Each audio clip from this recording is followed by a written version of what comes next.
Mesdames et messieurs, je vous invite à vous poser un instant, à faire taire le tumulte du quotidien, à vous accorder ce rare luxe, celui d'écouter pleinement, avec le cœur ouvert et l'esprit éveillé. Ce que je m'apprête à vous partager ne ressemble en rien à ces discours motivants que l'on consomme comme des friandises sucrées. Éphémères, agréables, mais sans impact profond. Ce n'est pas une répétition de formules toutes faites, ni un simple encouragement sans racines. Ce que vous allez recevoir ici est une parole vivante, rugueuse parfois, mais toujours sincère. Une vérité sans vernis, un message qui ne cherche pas à plaire, mais à éveiller. Car nous ne sommes pas ici pour flatter vos habitudes, mais pour les défier. Pas pour vous rassurer dans vos doutes, mais pour y allumer un feu nouveau. Ce n'est pas une invitation à rêver plus, c'est un appel à devenir plus. À devenir cette version de vous qui n'a pas besoin d'approbation, qui n'attend plus l'autorisation du monde pour s'élever. Beaucoup pensent qu'il suffit de travailler dur ou de croire vaguement en soi pour conquérir le sommet. Mais la réalité est bien plus complexe, bien plus profonde. La mentalité du véritable vainqueur ne repose pas uniquement sur des efforts visibles. Elle s'ancre dans un bouleversement intérieur, une mutation silencieuse mais puissante. C'est une manière de se tenir face à l'existence, non plus comme un mendiant d'opportunités, mais comme un artisan de son propre destin. Alors asseyez-vous vraiment, respirez. Ouvrez grand les portes de votre esprit. Car ce que vous êtes sur le point de recevoir, ce ne sont pas des mots, mais des clés. On croit trop souvent à tort que le triomphe se résume à des trophées, des récompenses ou des titres prestigieux.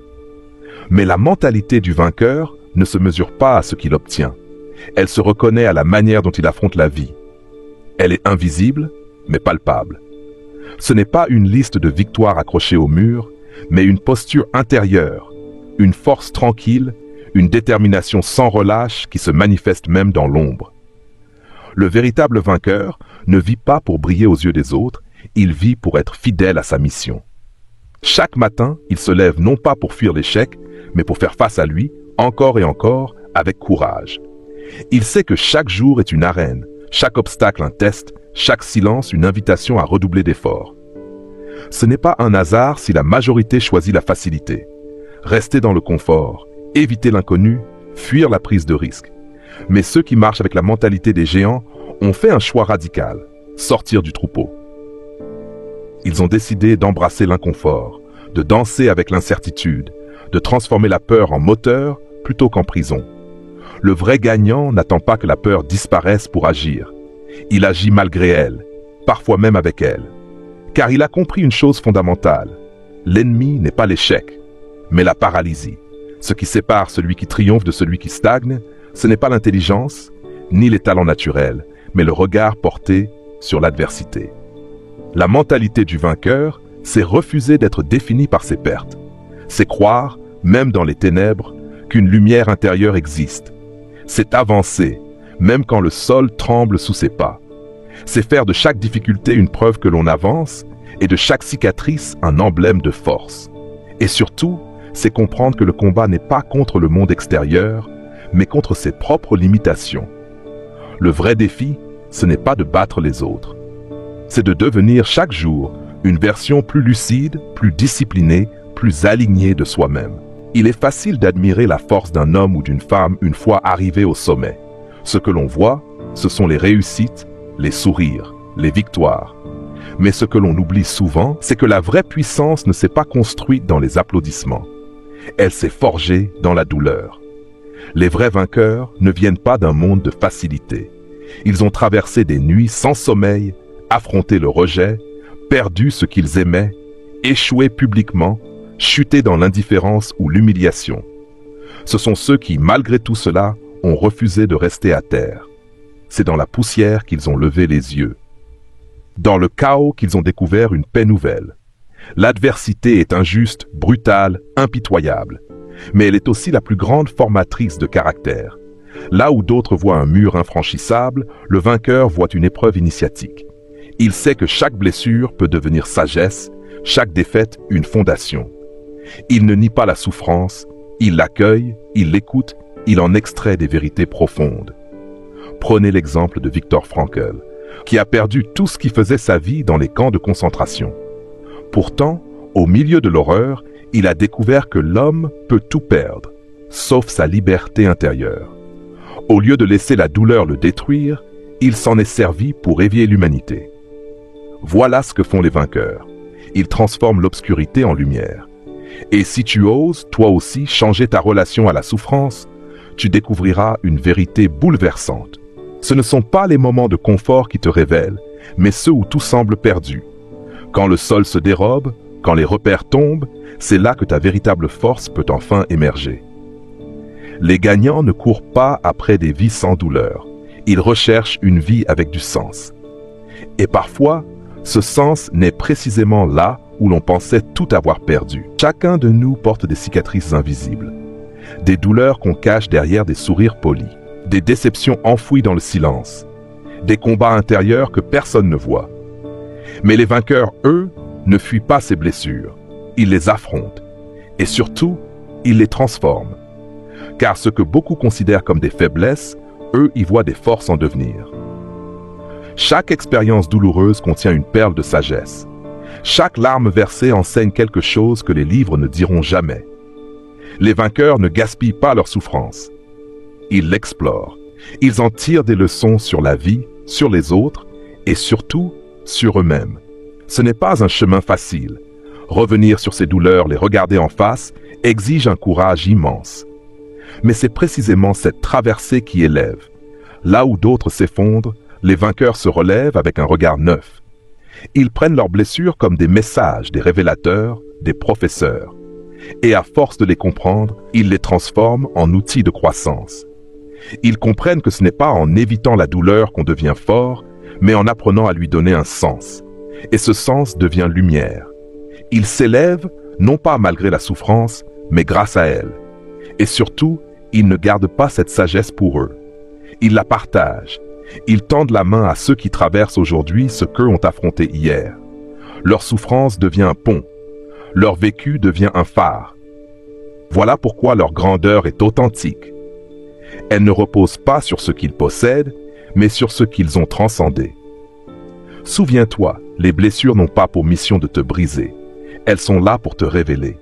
Et si tu oses les écouter, elles te guideront vers la version la plus forte, la plus lucide, la plus puissante de toi-même. La discipline est silencieuse. Elle ne cherche ni les projecteurs ni les éloges. Elle ne fait pas de bruit, mais elle construit les empires. C'est elle, cette force tranquille, qui soutient les plus grandes réussites. Pourtant, tant de gens la négligent, car elle ne promet ni confort ni instantanéité. Mais les vainqueurs, eux, savent que sans discipline, les rêves ne sont que des mirages. Ce n'est pas une question de motivation. La motivation est une étincelle passagère. La discipline est un feu qui brûle chaque jour. Se discipliner, c'est agir même quand on n'en a pas envie.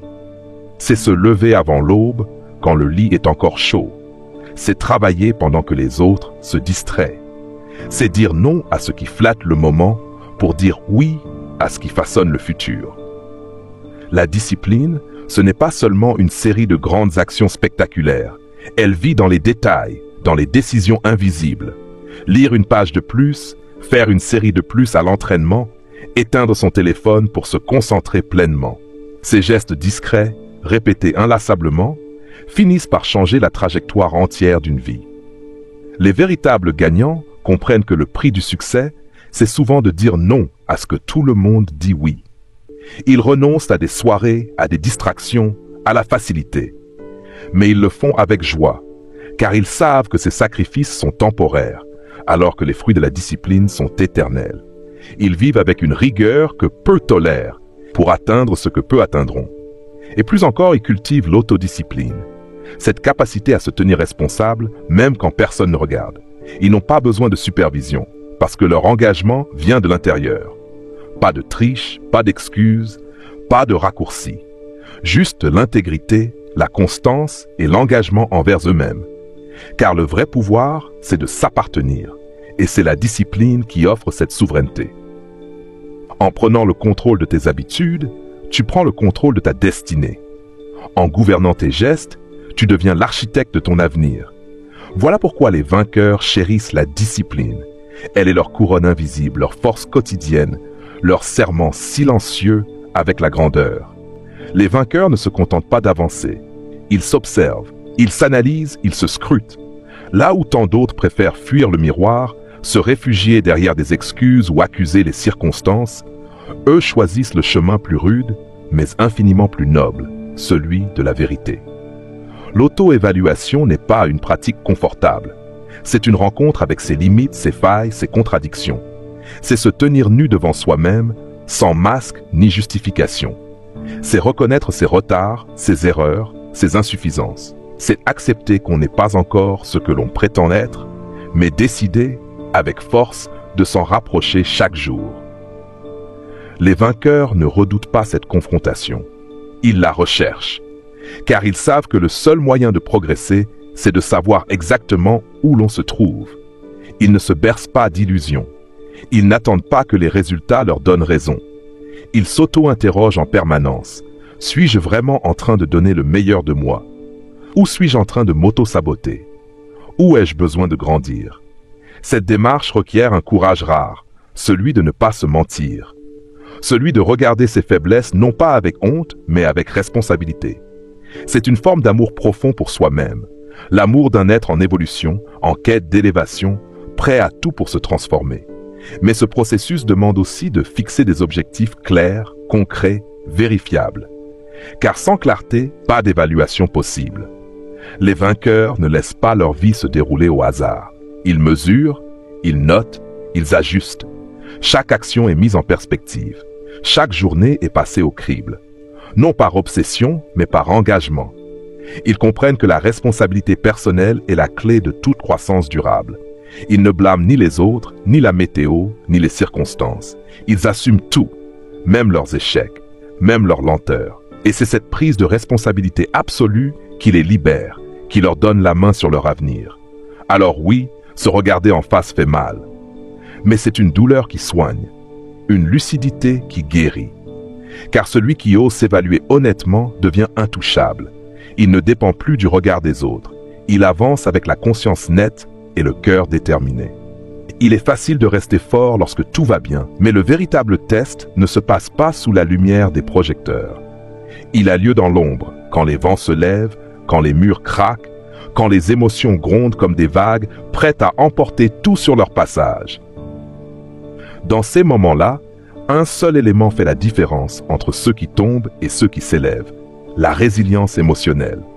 Cette force ne crie pas, elle ne se montre pas, elle ne cherche pas à impressionner. Elle agit dans le silence, avec une puissance tranquille. C'est la capacité à garder son calme lorsque tout s'agite autour, à ne pas céder à la colère, à la peur, à l'angoisse, à tenir bon même quand le monde semble se fissurer. Les vainqueurs ne se laissent pas gouverner par leurs émotions. Ils les écoutent, mais ne les laissent pas prendre le volant. Ils savent que l'émotion est une information, pas une condamnation. Que la tristesse, la frustration ou la peur peuvent être utilisées comme carburant, à condition de les canaliser. Ils ont appris à rester présents, ancrés même dans les pires tempêtes. C'est cette paix intérieure qui les rend invincibles. Pas parce qu'ils ne ressentent rien, mais parce qu'ils savent quoi faire avec ce qu'ils ressentent. Et cette maîtrise, ils ne l'ont pas trouvée par hasard. Ils l'ont construite jour après jour par des pratiques simples mais puissantes. La méditation, la pleine conscience, la respiration, l'écriture, le silence. Ils se reconnectent à eux-mêmes pour ne pas être emportés par le chaos du monde. Ils développent une lucidité émotionnelle rare, celle qui permet de répondre plutôt que de réagir, de choisir plutôt que de subir. Car ils comprennent une chose fondamentale, la force mentale ne suffit pas si l'émotionnel est un champ de mine. La réussite durable exige un équilibre. Et cet équilibre passe par la capacité à rester stable quand tout vacille. Les champions ne cherchent pas à supprimer leurs émotions. Ils cherchent à les comprendre. Et cette compréhension leur donne un pouvoir immense, celui de transformer une douleur en message, une peur en direction, une crise en croissance. Le succès ne se trouve pas sur les sentiers battus. Il vit là où les autres hésitent à s'aventurer. Il se cache dans les zones d'incertitude, dans ces instants où il faut choisir sans garantie, décider sans certitude, avancer sans lumière. Mais attention, les véritables gagnants ne sont pas des têtes brûlées. Ils ne se jettent pas dans le vide pour le frisson. Non, ils cultivent un art subtil, celui de la prise de risque calculée. Là où certains foncent aveuglément, eux prennent le temps de réfléchir. Ils ne confondent pas audace et imprudence. Ils analysent, ils pèsent, ils anticipent. Ils mesurent chaque pas comme un stratège sur un échiquier. Car ils savent que chaque décision ouvre une nouvelle route ou un nouveau piège. Prenez l'exemple d'Elon Musk. Avant de lancer SpaceX, il n'a pas agi sur un coup de tête. Il a misé sa fortune, oui, mais il l'a fait avec une vision. Il a étudié, planifié, assumé les conséquences. Il savait que le chemin serait rude, mais il y allait avec une carte. Voilà ce que font les vrais leaders. Ils prennent des paris courageux, mais jamais aveugles. Ils comprennent que chaque opportunité comporte des risques, mais aussi que chaque risque contient une opportunité. Et même si le résultat n'est pas celui escompté, l'expérience, elle, est inestimable. Car ce qui compte, ce n'est pas juste de gagner, c'est d'apprendre, de s'adapter, de grandir à travers chaque tentative. Les vainqueurs acceptent de perdre parfois, car ils savent que la vraie défaite, c'est de ne jamais oser. Mais ils ne laissent jamais la peur les paralyser. Ils avancent avec foi, avec intelligence, avec préparation, et surtout, ils ne se lancent jamais sans plan B, C et parfois même D. Ce que tu dois retenir, c'est ceci. La peur n'est pas un feu rouge, mais un feu orange. Elle te signale qu'il est temps de ralentir, d'observer, de réfléchir, puis d'agir. Si tu veux réussir là où les autres échouent, ne cherche pas la sécurité totale. Cherche la stratégie juste. Et surtout, ose. Trop de gens vivent au rythme des distractions, des likes, des résultats immédiats. Ils veulent tout de suite. Mais les vrais vainqueurs, eux, ne sont pas pressés. Ils ont quelque chose que les autres n'ont pas. Une vision. Une vision à long terme, claire comme le jour, inébranlable comme une montagne. Ils savent que ce qui vaut vraiment la peine demande du temps, de la patience et de la persévérance. Ils ne cherchent pas à briller un instant. Ils veulent rayonner pour toujours.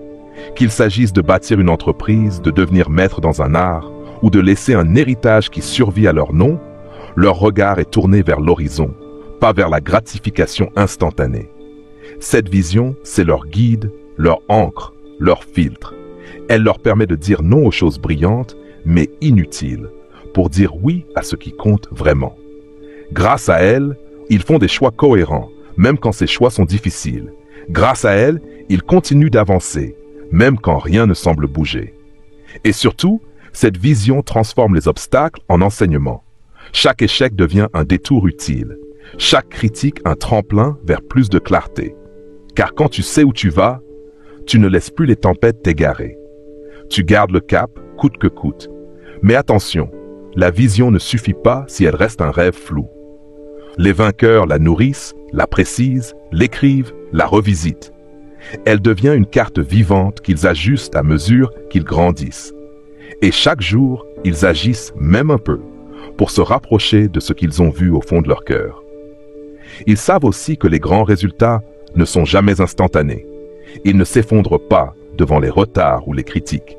Ils avancent avec calme et constance, car ils ne sont pas là pour quelques mois. Mais pour le long terme, c'est cette endurance qui fait d'eux des géants.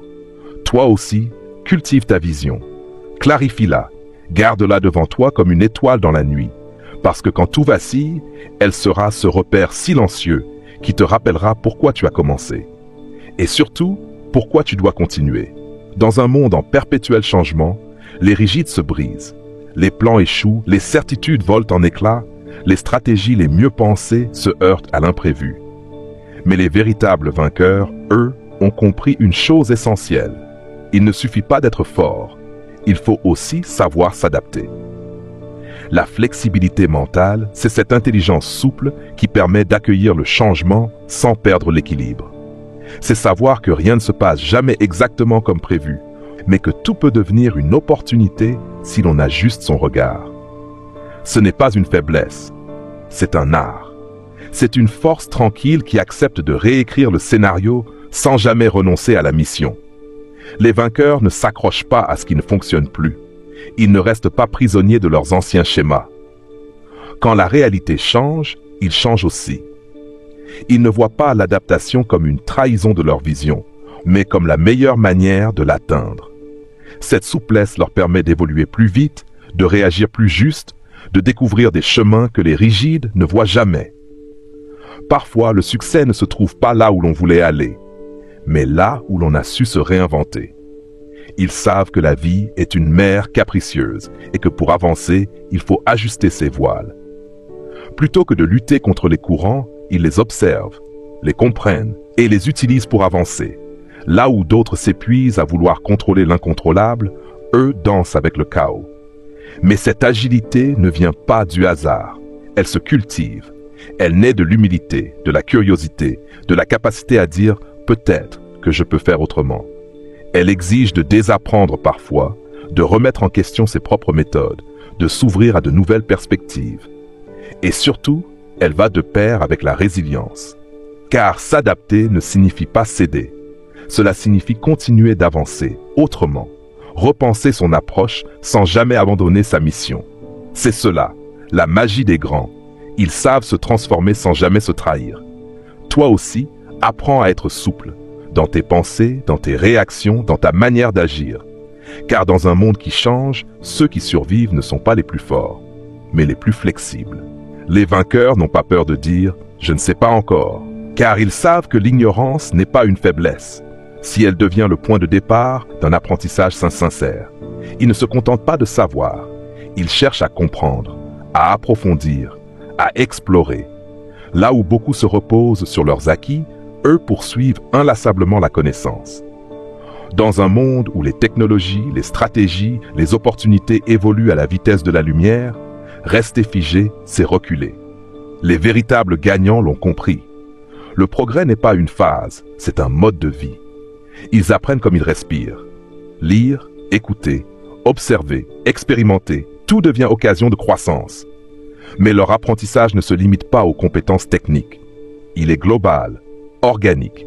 Ils étudient la psychologie humaine, la communication, l'économie, la spiritualité, la discipline personnelle. Ils cherchent à mieux se connaître pour mieux se maîtriser, à mieux comprendre le monde pour mieux y laisser leur empreinte. Prenons l'exemple de Bill Gates ou Warren Buffett. Malgré leur fortune et leur succès planétaire, ils consacrent une partie précieuse de leur journée à la lecture. Pourquoi ? Parce qu'ils savent que la véritable richesse ne se mesure pas en chiffres, mais en compréhension. Ce n'est pas ce que tu possèdes qui te propulse, mais ce que tu sais et ce que tu fais avec ce savoir. Les gagnants sont aussi humbles devant le savoir que vaillants dans l'action. Ils posent des questions, ils acceptent d'être corrigés. Ils s'entourent de personnes qui les stimulent, qui les challengent. Ils n'ont pas peur d'être les moins intelligents dans la pièce, car ils savent que c'est là que la magie opère. Et surtout, ils apprennent de leurs erreurs. Chaque échec devient un professeur. Chaque critique, une opportunité d'amélioration. Chaque obstacle, un chapitre de plus dans leur propre livre de sagesse. Ils ne se battent pas contre la réalité. Ils l'observent, ils l'intègrent, ils en tirent des stratégies. Enfin, ils investissent aussi dans leur développement intérieur. L'intelligence émotionnelle, la gestion du stress, la clarté mentale, tout cela est au cœur de leur apprentissage, car ils savent qu'un esprit aiguisé sans un cœur solide est un sabre sans poignée, dangereux pour soi-même. Alors toi aussi, embrasse cette voie, apprends sans cesse, évolue sans fin, laisse chaque jour t'enseigner quelque chose et deviens ce que tu es destiné à être, un être en perpétuelle expansion.